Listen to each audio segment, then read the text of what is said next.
So hopefully this works. If this does not work, we'll have to do this another night. I am not the technically gifted guy, but I think this should work. It says it's working.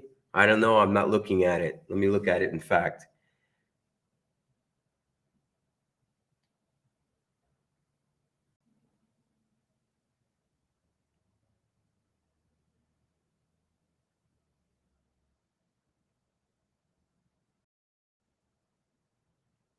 All right, so now I'm live, right?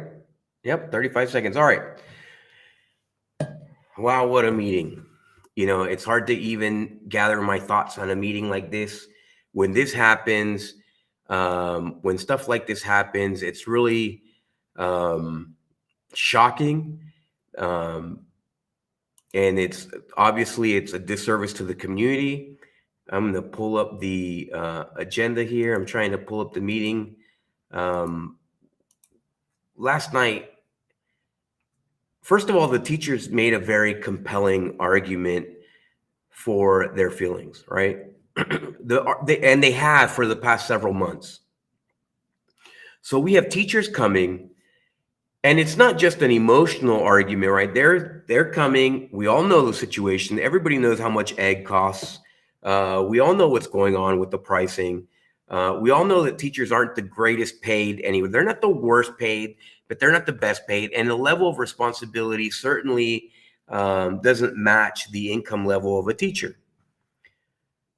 Then there were adjustments in the laws that created or that took away some of the intense incentives for being a teacher long term. And now you have this compression issue where you got teachers that are just coming into the field because they're trying to increase the income for teachers, that you have teachers that are veterans that are just barely making a few dollars more than the people who are coming in straight from college. And obviously they're going to be upset about that compression. Somebody who's been teaching 20 years is going to be expecting to be making 20 years worth of experience more than,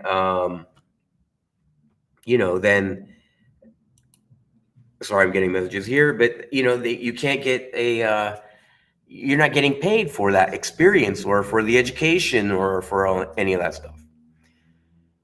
So here's what it comes down to. School board members cannot circumvent the bargaining process, right? That's a statutory issue. School board members cannot circumvent the bargaining process. We're not supposed to be bargaining personally or directly, and there's a whole process for that. I've already said many times that on a philosophical level, this is not about bargaining, that teachers should be making 70 grand a year. But here's the problem with just the philosophy. Everybody can agree to a philosophy, right? People can't necessarily put their finger on, are we going to do this and push the button and make it happen? So in that executive session, I'm going to say what I said, right? Because what I say is me.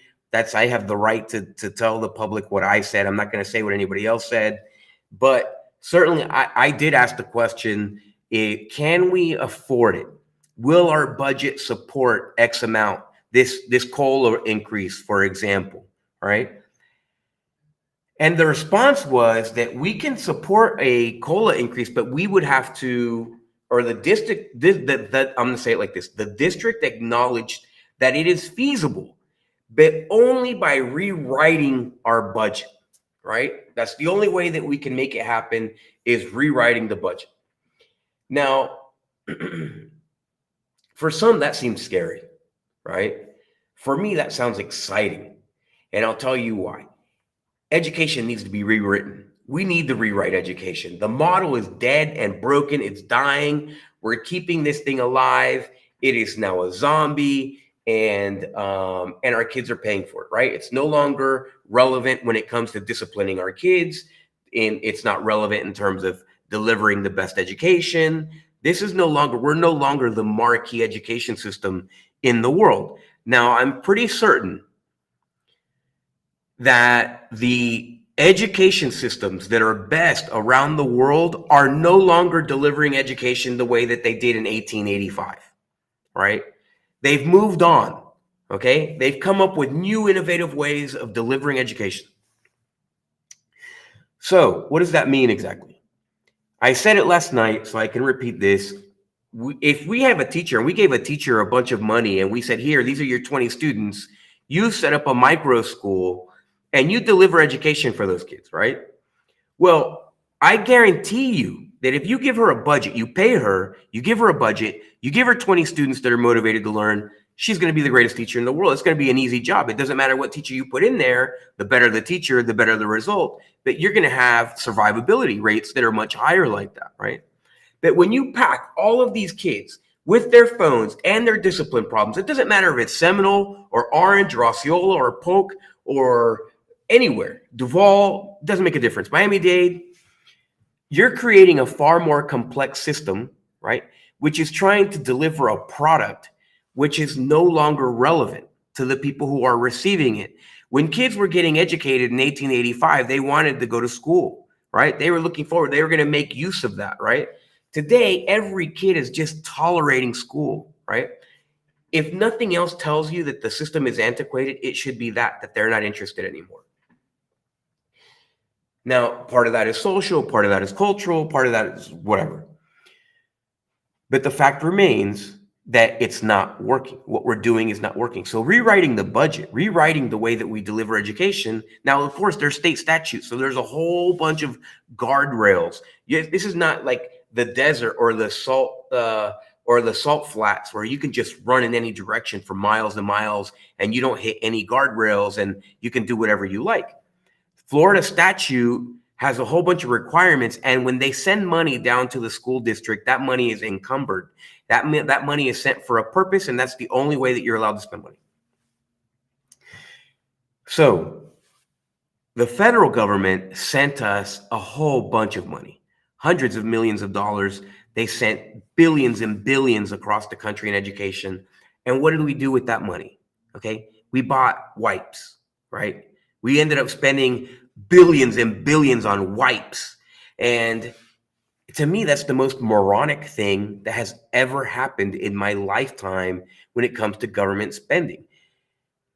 How can we take billions of dollars and instead of rewriting the model, changing the way we can, because we can, we could have paid all the teachers to do whatever, come and retrain them. If you're going to send kids to stay home and not do any work, I mean, you could have done it much cheaper than we did, right? They lost the opportunity, they squandered it. And so during one of our workshop meetings, we said, hey, why don't we, or not really, RSM sent us a list of 10 things that they wanted to do an internal audit on. And of course they didn't want to do any internal audits. I was like, hey, do the stimulus money. It's so much money, do the stimulus money, but they didn't want to do that. Anyways, let me get back on track.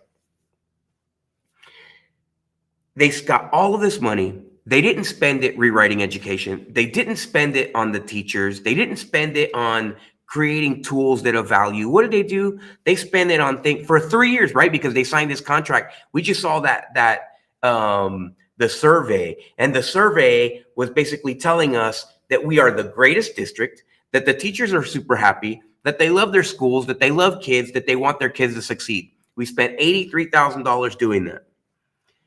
If you ask any teacher about their school, they're going to like their school. Chances are they're going to like their administration, right? But if you ask them how they feel about the district, you're going to get mixed results, to say the least.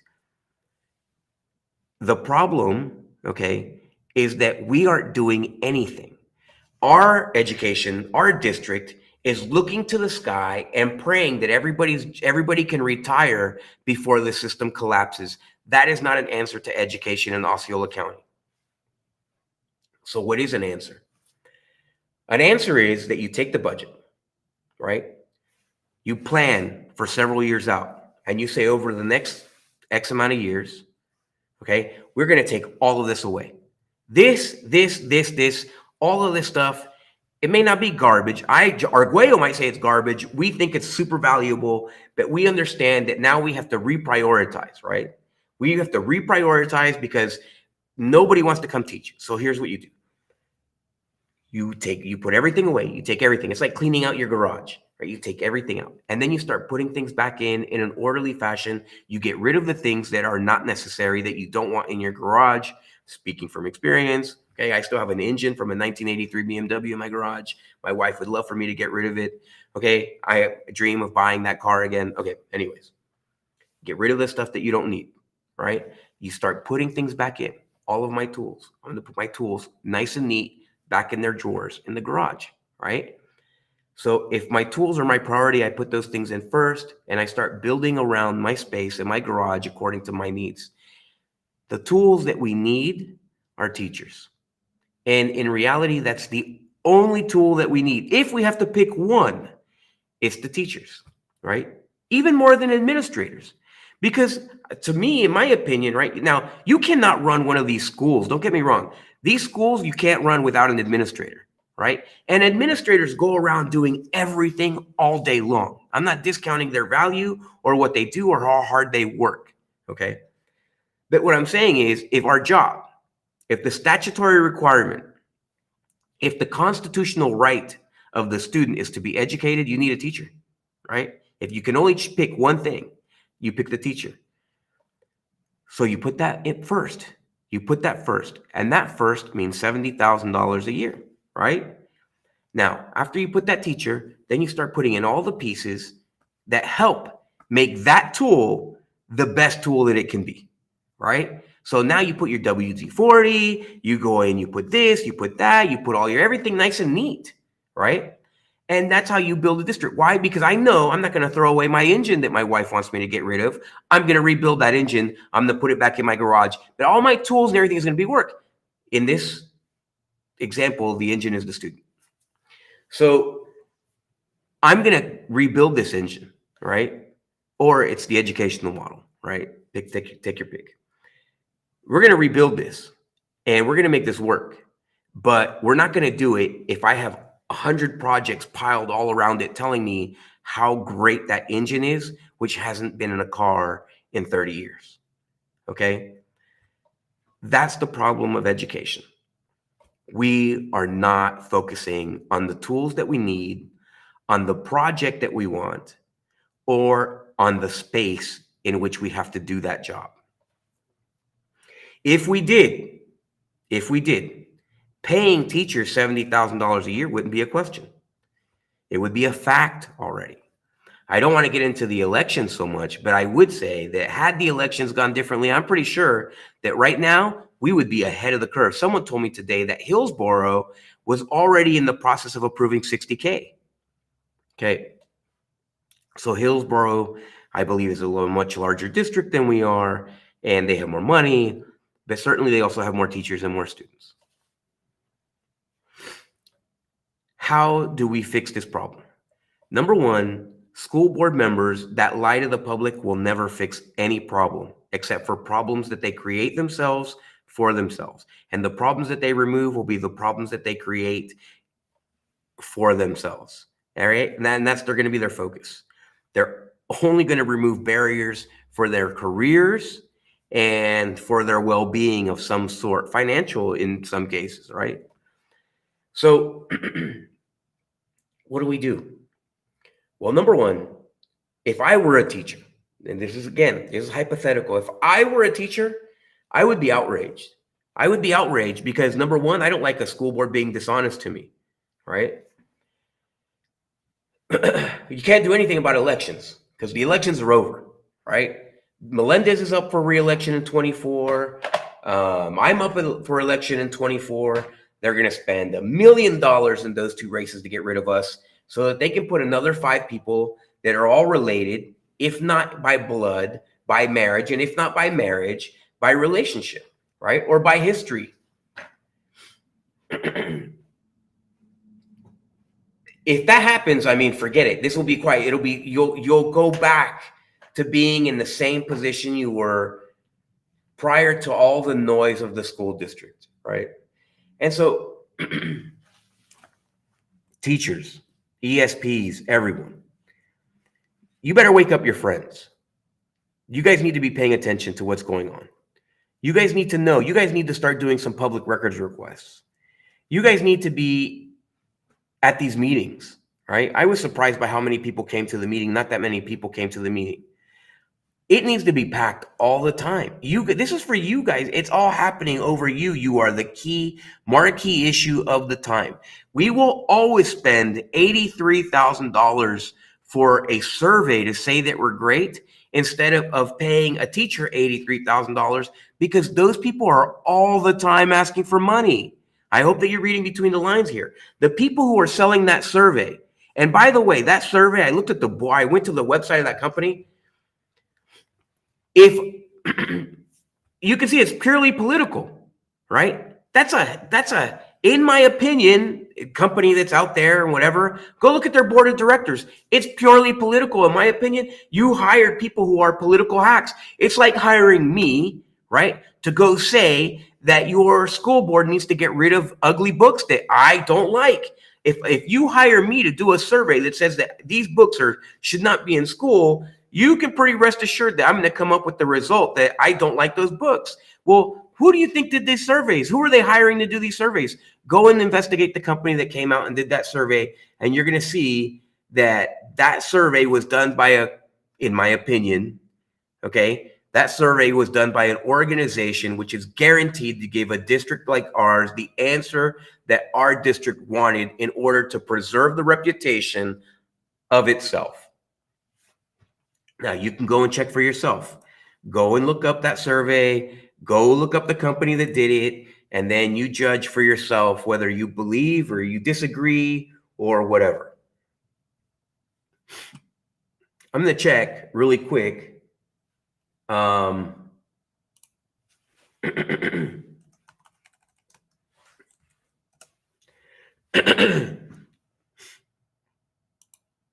Excuse me. So I've been feeling under the weather all week. Last night I had a tremendous headache, and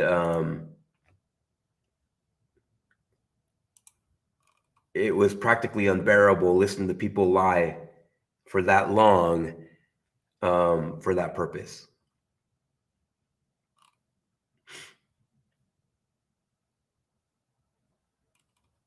Oh, is this I hope that this is the one that I'm doing now. It looks like it is. Okay, so the video is choppy. I don't know what's going on. I'm the square away this technology stuff, and I'm gonna set it up, and I'm just gonna leave it and walk away so that I just need to push a button to start. I can sit down in my chair, I can push the button, and it starts. So I'm glad that the audio is good, and so on. Thank you, guys. So. What was said? What was agreed to? Okay, I'm not going to speak for any other school board members. I'm going to talk a little bit about what was agreed to. We came up with a list of things that were important to the school board at that executive session. Okay, many of those things, according to the board in its entirety, the whole board thought a variety of things were important. I'll say it like that. I did not hear 90% of those things come back the way it went out from that executive session when we were talking about what was presented to the bargaining teams. So when I asked at the meeting, is this what we agreed to? Did we agree, ladies? Do you agree that this is what we said we wanted to do? They said yes. Well, one said yes. Teresa Castillo said yes right away. Yeah, absolutely. That's what I agreed to. Melendez was shocked. It was just as shocked as I was. Okay. Now, Melendez and I have known each other for 20-something years. We haven't spoken in a long time, actually. You know, and him and I wouldn't say are necessarily close at all. But I know him. I know him extremely well. Right? I wouldn't call him a friend, but I do know him extremely well. I know his behaviors. He's shocked, right? He's actually shocked. He was genuinely shocked. And why was he shocked? Because he felt like a fool, right? And so did I, for that matter. We both obviously felt like fools because what was the point? I think that we had spent 2.5 hours in that executive session. Now, if we spent 2.5 hours in that executive session and then the only offer was A, right? That's like a 15-minute executive session, right? It's a tremendous waste of time to be in there for like 2.5 hours and then just have like, here it is, this is our offer, and that's it. There must have been a lot of dialogue. There must have been a lot of dialogue in that executive session, and it did not make its way back to the teachers, in my opinion. But I don't know, because we're not allowed to be part of the process. In my opinion, the school board members should be part of the bargaining process, just like the school board members are the ones that should be at the expulsion hearings, right? I know Melendez goes. I go to those expulsion hearings. As far as I know, none of the other school board members does the expulsion hearings. But we should also be the bargaining team. You know, I mean, we should also be the lobbyists, right? That's the whole point. You get paid 40-something grand to have this job. It's not so that we can sit up on this high counter, right, and mandate that everybody does stuff. That's, I mean, to me, that's impractical. That's not stuff that we should have responsibilities, and we do have responsibilities. 25 statutory responsibilities and duties. And I guess it's up for interpretation. Everybody likes to say that the CEO, the superintendent, does everything, and all we do is hire a superintendent. Well, that's bull. That's BS. That's not the case, right? In the end, the superintendent's not elected. Nobody elected her, right? She got appointed by 5 people, right? And we should acknowledge when we make a mistake, right? Well, we made a mistake, in my opinion, okay, not hammering down the absolute details and making a release on that evening. We should have walked out of that executive session and had a release, a skeleton of a press release saying, this is what we've agreed to, and this is what we're going to put forward. I don't know that I will ever attend an executive session with this board again, because they've already proven on multiple occasions, especially our chairwoman, she has done it more than once, where we've come to an agreement at our executive session, and then what happens in response to that executive session does not resemble what we've agreed to, in spirit, in intention, in any way.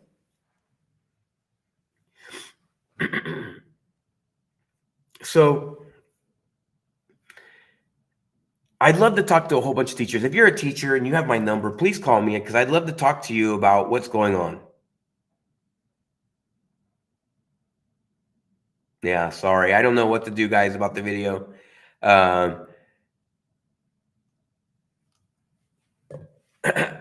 This should just be an audio podcast. So this agenda, as I mentioned before, they took out the Macy Island lobbyist contract. There's plenty of reasons. I don't know if they're going to bring it back, if they're going to try to funnel money to that person in a different manner. You got to look out for it.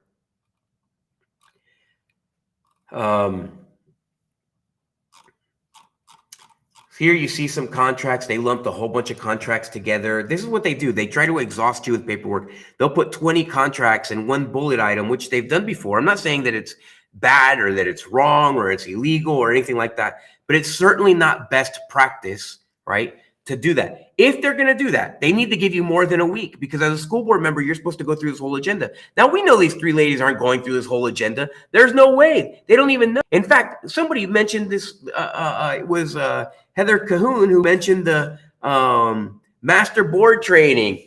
So when did she ever hear about master board training? That's something that we did like 18 months ago or 2 years ago almost.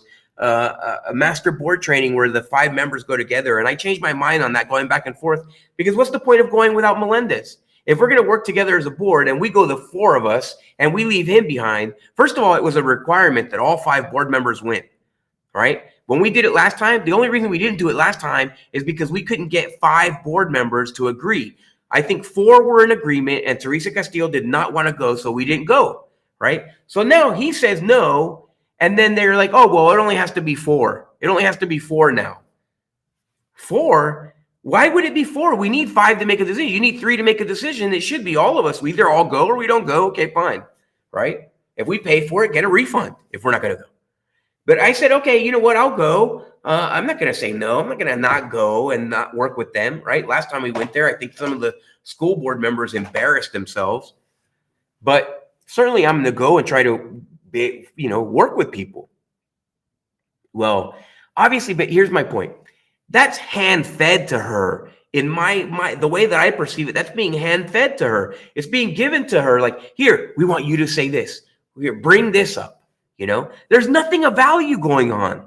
There's nothing of value going on. They're not saying anything of value. They're just being led by Teresa. And listen, these two ladies, and they're the people who support them, right? Because those are the people really making the decisions in Osceola County at the school district, in my opinion. They're making the decisions behind the scenes, and they're using these trumpets, right, to blow their commands, essentially. And they're happy to sacrifice Teresa. Teresa's feel confident. They helped her. They spent a ton of money on her race. They spent more than $500,000 on these school board races. These other two ladies are happy because those two other ladies are the people that the community cares about, especially Erica Booth, right? So the establishment, the oligarchy, they care about her because she's personal. She's a Candy Cowboy Ricky Booth's wife. So of course they care about her, right? Nobody really cares about Teresa. They can sacrifice her, right? So they're going to tell her, you're the leader. You're the leader. They're going to push. They're going to push. They're going to push. And of course, I'm speculating. This is my opinion. But they're pushing her. You got to protect these people. And she doesn't mind, right? Because she doesn't have control over her emotions or her anything. So she's going to fight. She's got no problem going into a fight for something that's even bad. They're happy to sacrifice her. And that's why they appointed Erica Booth.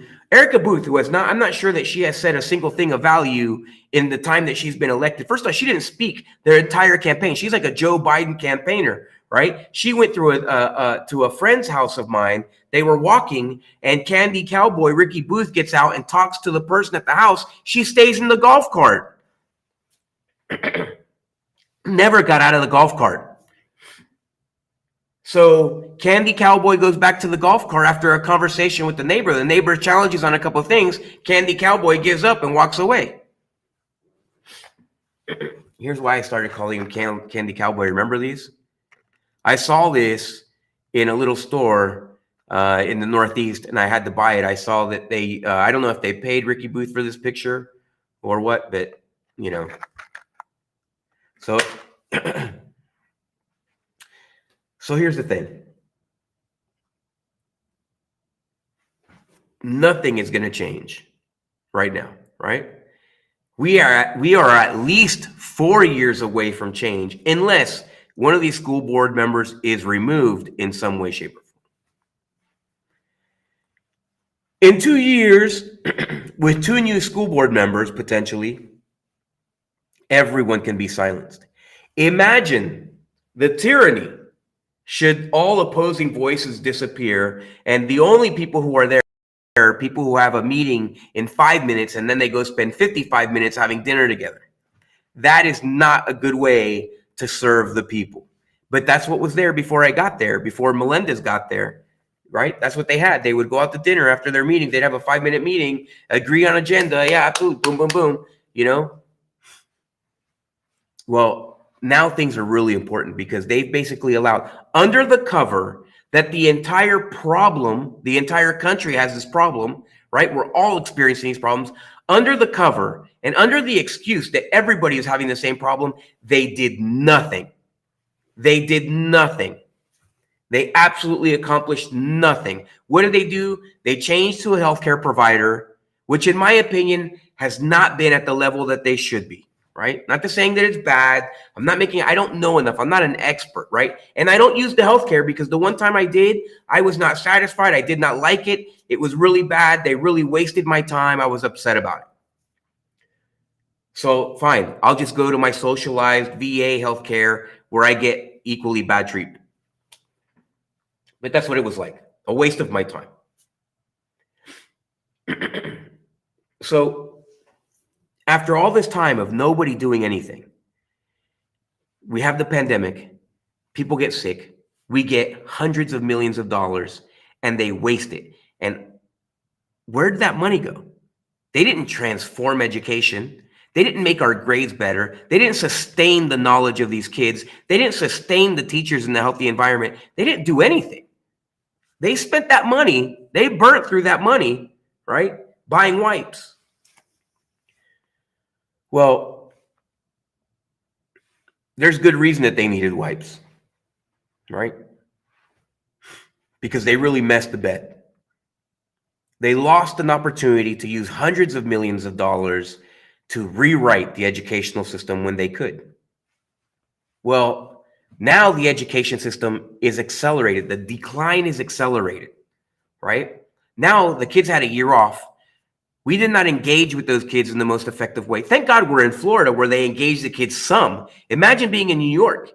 The kids in New York, God forbid you're in Chicago, right? And the only reason you can call out in Chicago is that you've been shot 3 times by your students. Thank God we're in Florida.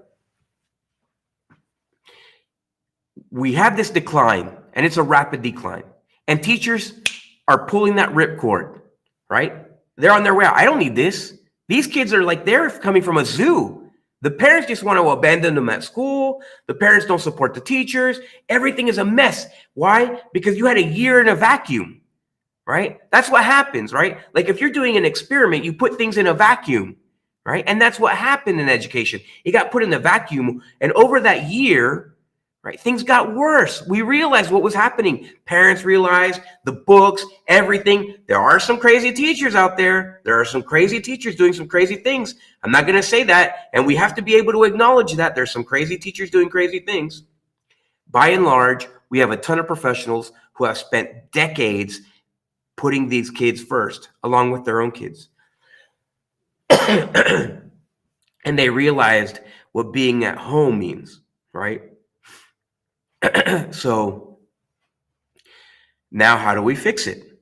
Well, we have to rewrite the system, right? And I kind of beat this horse enough. The horse is gone, right? Only the school district would try to revive this horse and continue to beat it. So let me go on to something else. If it's not mad, if the pay is not, if you're not mad enough about that, let me make you mad about something else. You have a full day of workshops, including our internal auditor. And the internal auditor is supposed to do auditing. They're supposed to audit our processes. They're supposed to audit things, right? And they keep going back. The company that does this is RSM, which is a large firm, right? Well-reputed firm. Ton of resources. They can do the work. They give us 10 things where they see problems. And we pick out of those 10 things according to our budget what we can do. We have a budget of 150. The 150 is already spent. What they want to do is do penetration testing and stuff regarding the internet. Well, we do that every year. We have to do that every year, right? This is the world that we live in. We have to protect our intellectual, all this intellectual property. We have to protect the privacy issues. We have to protect everything, right? That's electronic. We have to protect it. So why don't we move that outside of this internal audit function? Because it doesn't belong there. It belongs in the IT department where you hire somebody to come do that job, right? And then we use the internal auditor to do what they're supposed to. Go audit how we spent that stimulus money. Go audit how we're doing healthcare. Go audit how we're doing contract compliance. Go audit the things that we're supposed to be auditing. But the district didn't want that. They didn't read it. They don't know what's going on. These ladies are saying, oh, we don't know. We don't know. We don't know. They don't know a lot for somebody who's elected to office. It's your job to learn it. So why are you not studying before you get there? Right? You hear Teresa say that all the time. Oh, well, you should have learned that. I did look it up before I got there. I'm having the conversation here intentionally for the public's sake. But these ladies come and they don't know what's going on, right? They didn't study it. They didn't look at it. They say that they spent hours talking to employees, but they don't know anything.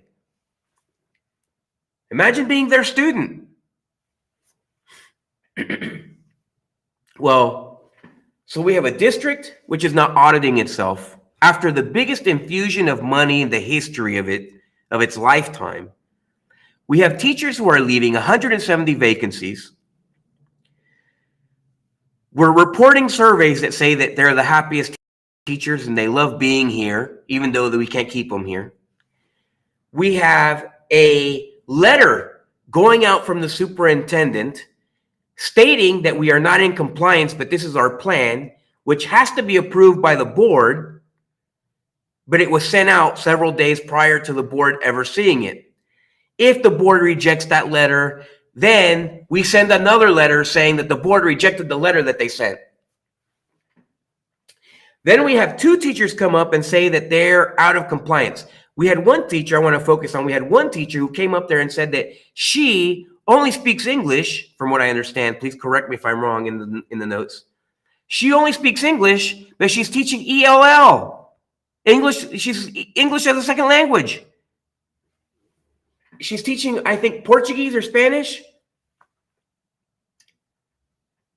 And she's got 20-something students, more than the state mandate. And in her other class, she has as many as 28 students. That's at Celebration. That's in Celebration. She's got almost 30 students, up to almost 30 students in her class, but the letter is only in regards to Harmony. Now, the state came and found out that we were not in compliance, which is why we have to send this letter, which was sent prior to approval from the board, which means that without the approval of the board last night, that we would have had to have sent another letter stating that we did not approve the letter that we had already sent them. How many times is this district going to act to cover things up? Because that's essentially what this is. Oh, crap. We have this situation. React quickly to resolve it. No big deal here. Cover it up, right? It's the litter box theory, right? Cats love to cover their stuff in the litter box. And that's what we do as a district. Every time there's a problem, you cover it up, okay? But what our district doesn't realize is that you're supposed to scoop the poop out of a litter box. They don't. They just keep covering it up. More dirt, more dirt, more dirt. Well, the teachers aren't going to be covered up anymore, right? Our employees, the ESPs, are not going to be covered up anymore. Our performance is not going to be covered up anymore. Our graduation rates just came out. We're almost 5 points behind the state average. Or we went down 5 points almost. The performance of our district is not going to be covered up. Now they're going to try to put a lot of dirt on the performance of our district, right? But you already know there's already indicators. When teachers are leaving in mass, okay, when there's an exodus of professionals leaving your district because they can go do anything else, not be called names, not be assaulted by a student, not deal with a bunch of students that won't listen to you, who won't get off of their phones, not deal with the parent who you call and the parent asks you what you're doing wrong as a teacher. When you have those issues, right, those are all indicators of a future which is bleak. Nothing's going to change for the better. So what do, right? Well, if we look to the sky the way we have been for decades, nothing's going to happen. The grades are going to go down. Education's going to go down. And what they're going to do is rewrite the rules of performance, meaning that they're going to reduce the standards so our kids can be extremely dumb, still pass and graduate, and everybody can keep their jobs, right? Because that's what they've done, right? So, and the superintendent's still going to get a bonus, a $20,000 bonus. My mother never gave me, actually, I'm not going to say that. I was going to say my mother never gave me money for C's, but at one point my mother would have been happy if I had brought home C's. But our district is bringing home C's. Okay, now they call it B's. Our C's identify as B's and A's. But our district is a C or a D. Because in the end, it's not about comparing ourselves to other districts. In the end, it's talking about the quality of education that we're delivering. It's talking about the impact of our education system. We should be talking about how our kids leave our district and how they're prepared to lead in the world and community. And we're not doing that. We're not doing that. We're not doing that in any sense. Not because of the teachers, right?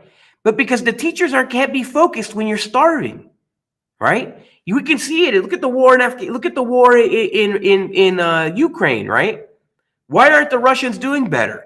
Well, the very first thing that people were talking about, generals, is that they're not feeding their troops. They're not getting them the supplies. Well, the same thing. We're not providing our troops. We're not providing our teachers with the supplies they need. But the generals, man, those field tents for generals, they are cush. They're warm. There's always food on the table. there's entertainment. That's the problem. And I'm not talking about the administration at the school levels. But when you're a colonel, which is what those admins are, you bear the brunt, the responsibility. Even if the general is terrible, you still bear the brunt as a colonel. You bear the responsibility, right? Even though you don't deserve it. So that's kind of what we have going on. We have a district, to recap so far, which refuses to analyze its performance, refuses to be transparent to the public, right? It refuses to use its tools that are designed to protect the public, right, as information that benefits the public. We have teachers that we're driving away. We're not advertising for teachers because we need more teachers over here, even though everybody's moving over here, right? So we're not going to advertise for jobs over here because we need the teachers over here. Nothing makes sense. Nothing connects. What is going on? And yet we have board members who don't know whether or not they agreed to something before it went out. Board members who don't know whether or not what was sent out was what they said. Board members that aren't familiarizing themselves with the contracts that they're voting on. Board members that are either lying, right, or being deceived themselves. Board members that are going to vote in one direction together no matter how much heat, right? And I'll tell you, one of these board members, I'm really surprised because for a moment, I thought there was like a conscience there. You know, I thought that there was an issue there. But in the end, it was kind of like Robert Bass with long hair because I thought that Robert Bass had a conscience and he did not on the school board. He did what he was told, right?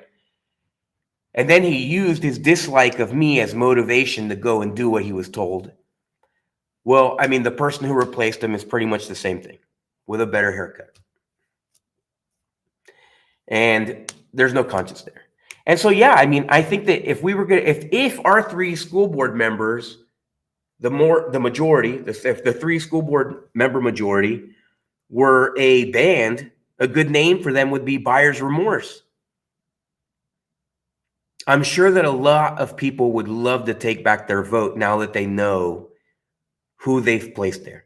Because personality does not a leader make. Personality, okay, wins popularity contests. But in the end, a leader walks through the fire to save and serve the people he's leading, or she. And I'm not saying they don't have the potential to lead, but certainly if we look according to recent history, we're not going to see anything, right? So what we're going to see is more teachers starving and so on. Now, the amount of pressure that's going to come from this, I don't know, maybe that changes it. It's on the news, right? It got some news play, it got some stuff going on, but is it really going to make that much of a difference? I'm not sure. Are they going to still find a way to funnel money to some of these contractors? I'm sure that they will, right? Are they still picking winners and losers at the contract level? I'm sure that they are. We're not going to be able to change those things for the next 4 years because they guaranteed themselves a majority, unless, like I said, one of them gets removed, right? So here's what I would recommend in closing.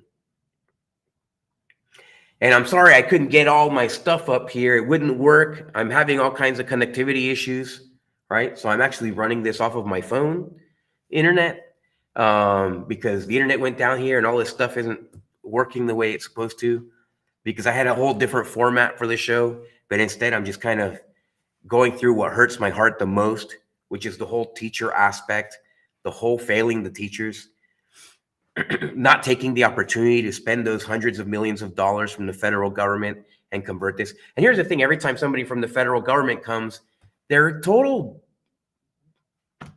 I'm trying not to curse, right? My wife has been on me about cursing. The cursing is not godly, so I'm trying not to curse in my personal life anymore. So I'm having some withdrawals of things that I want to say. But the bottom line is that we had a lot of opportunities.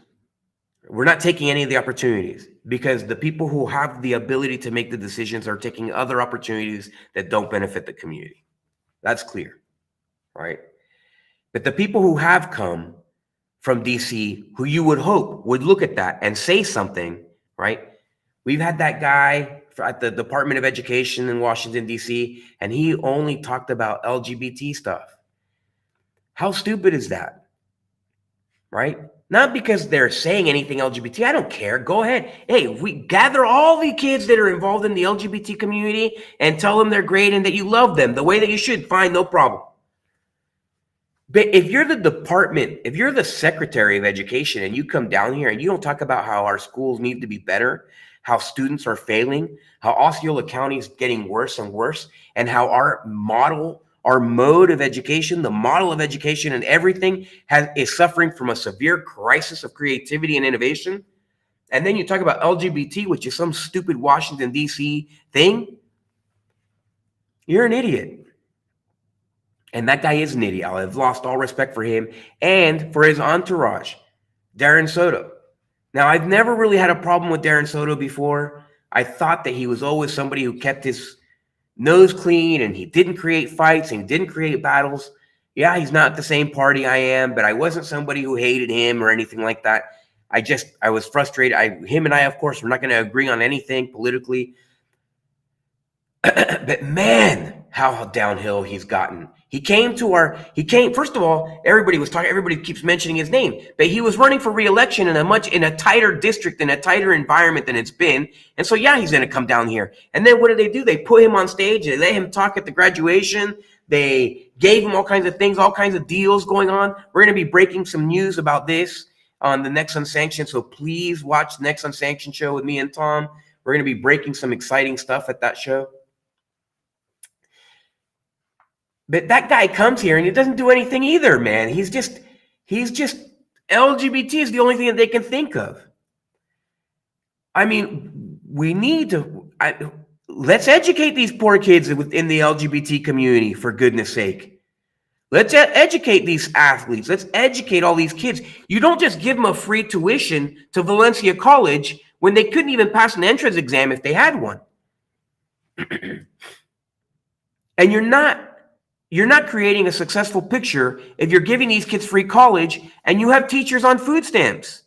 I mean, do you see the dichotomy there, right? Like, you're giving kids millions of dollars, right? The county could have given us $2, $4, $6, $8 million, and they could have said, teachers, here's a supplement. Here, give this money to the teachers, right? You need money for teachers. We have a vested interest in improving our community. Here's this money to the teachers. And they could have given us that money for the teachers instead of sent that to a monopoly of education with Valencia and OTEC. That's not a fair use of money. It's not fair when you pick winners and losers. The government should not be picking winners and losers. But when you give a teacher a great environment, they make everyone a winner, right? That's a vested interest. You make everyone a winner. When you make a teacher a winner, you make 28 kids a winner, even though that's not in compliance with state statute.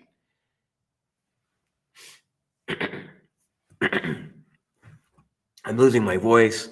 I've been battling this whole voice issue for a week, so excuse me.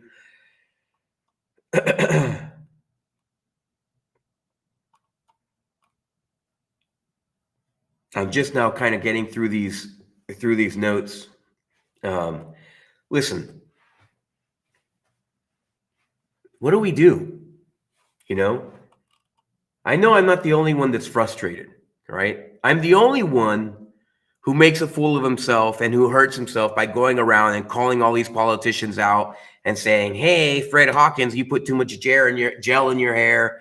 Aside from being the worst state rep that we've ever had, the most dishonorable person, in my opinion, of course. You look like a fool. I could be saying, hey, help us make more money. But here's the problem. If thousands of teachers and ESPs if you're not listening to them, if you're not hearing their call outside, forget it. I know they didn't write to you personally or whatever, but if you don't know what's going on in your district, right, and you don't hear these teachers clamoring for money, I mean, that's a big problem, right? And I know that he might be, because right now he is sold. Fred Hawkins is sold out. He's got his benefactors. They're squaring that away. He's got other issues. He doesn't care about Osceola. But he does have a piece of Osceola still, right? The least populated areas, because those are the only people that can tolerate him. People need to get on board, okay? Remove me. Somebody send me a letter. Somebody from the oligarchy, somebody from the establishment, okay? It can be Fred Hawkins, right? It can be any of those people. Send me a letter. Send me a letter and say, John, listen, keep your mouth shut and we'll start working for the people, and you'll never say, I'll cancel Unsanctioned. I'll sell the IP. I'll get rid of the brand. I'll close the Facebook. I'll do whatever. Just for God's sakes, make a movement towards something of value for the people of Osceola County. And I will do whatever. I'll be good. I'll wear a t-shirt that says I love Fred Hawkins. I'll agree with Teresa Castillo, and I'll say that Dr. Pace is the greatest superintendent that's ever existed on the planet Earth, and that she should get a contract for 20 years. Whatever it takes.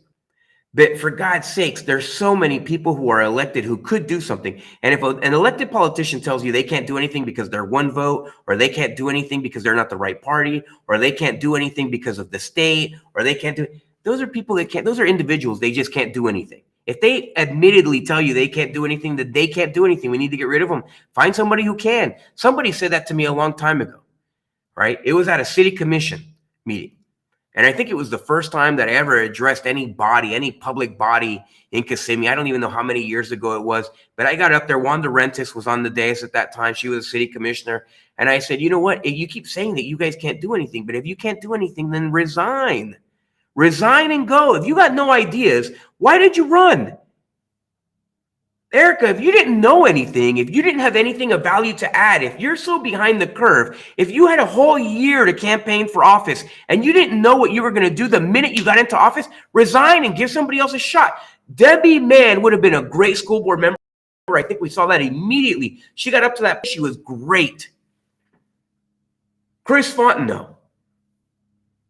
I'm going to say this. Here's the teachers. If there's any teachers listening, or if you watch later on, I'm going to say, I'm going to wag my finger at you for this. You guys came down hard on Moms for Liberty. That's why you didn't endorse this. That's why you didn't do this. That's why you didn't take the action that you wanted to. Moms for Liberty, Moms for Liberty, Moms for Liberty. Moms for Liberty has done more in the fight for teacher pay than a whole bunch of administrators and school board members. And you still didn't stand up and fight for them, which means that you didn't get what you wanted from this situation. I hope that you acknowledge that. I don't want to beat up on you about it, but I hope that you acknowledge that. I went to the union, and I think that maybe we can agree to disagree on that, but I'm going to say that out loud. I mean, everybody who's responsible or who has a part to play has to play their part in this. We need to change the county. If you think the school district did bad, the county's worse. The county's worse. You know? And it's a shame. Look at the firefighters, right? Firefighters were in the same situation. They couldn't get approved. They didn't get any money. I mean, firefighters make like what an ESP makes, I think, something like that. It's ridiculous. What is going on? What is going on? And there's nothing happening. There's no political people doing anything. We need to get rid of the people who are standing in the way of progress at the school district, at the county, and so on.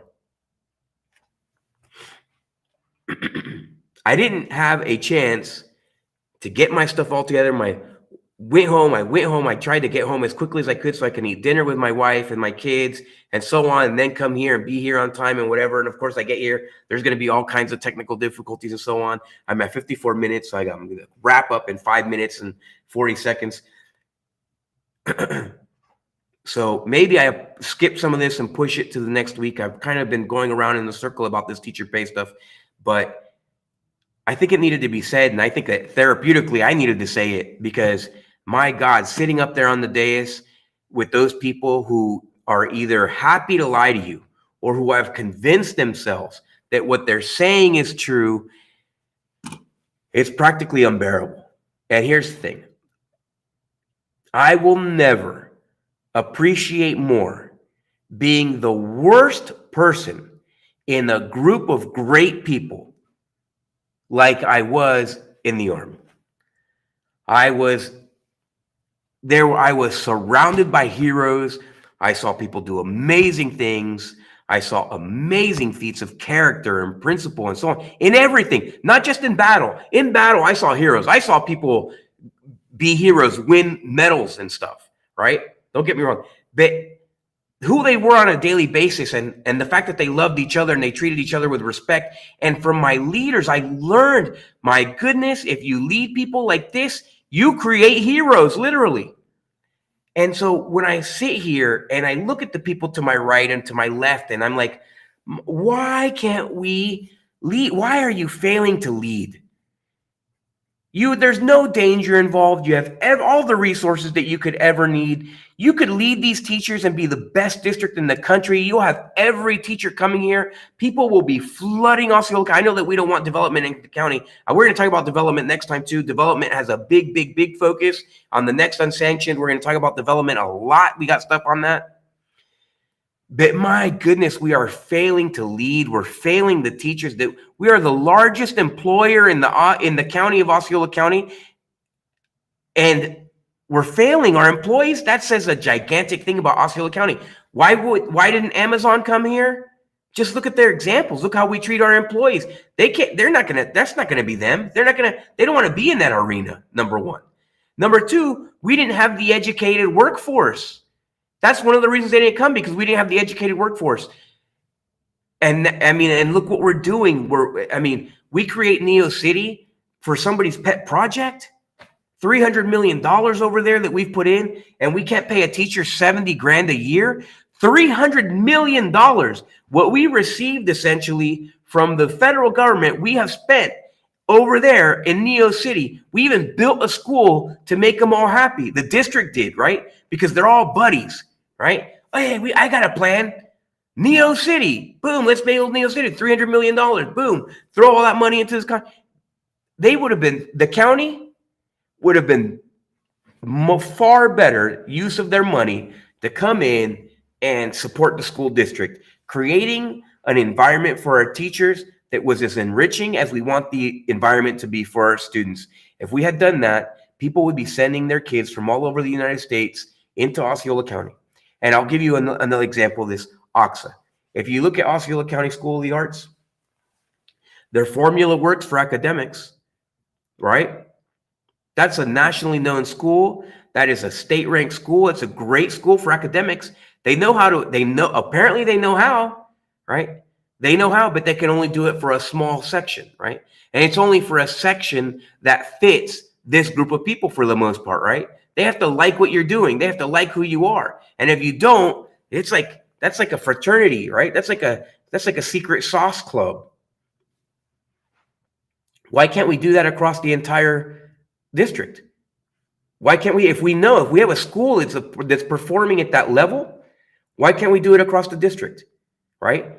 Because somebody told me, oh, well, you use Seminole County as an example. In Seminole County, those are different. That's a different population. It's not different than Osceola County School of the Arts, right? Black and brown kids there, right? There's single family kids there, right? There's poor kids there, right?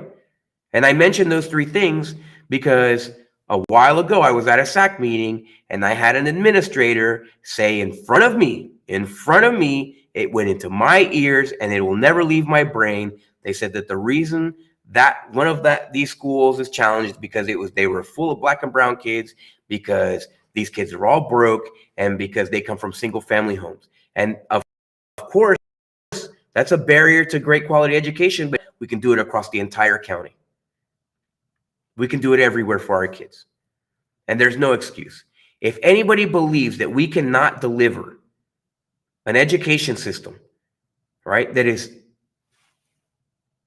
worth it and and creates leaders for the next generation, then It's not because we don't have the resources. It's not because we don't have the teachers. It's not because we don't have any of this. It's because we don't have the leadership that has the vision and the mission, the determination to make it happen.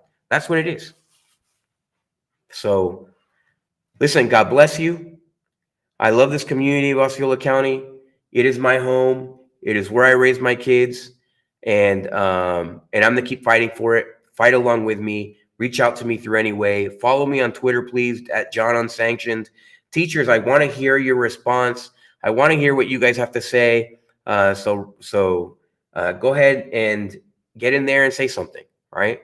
And maybe join the next one. I wanted to have some calls. I kind of got late on the ball. You have to remember, I'm teaching during the day too. So I got out of school, ran home, ate dinner when I get this started, and mucked it all up over here with technology. But in the end, I want the teachers to participate. So at the next one, I'm going to try to line up some calls from teachers so they can say their opinions. I'll have the line open and you guys can call during the show and so on. So thank you. God bless you. Love you guys. Be with me. Please, if you can, do me the favor, share the feed, share it so that people can see and put their opinions and so on. Okay. Thank you. God bless you. Have a great night. And I'll see you next time.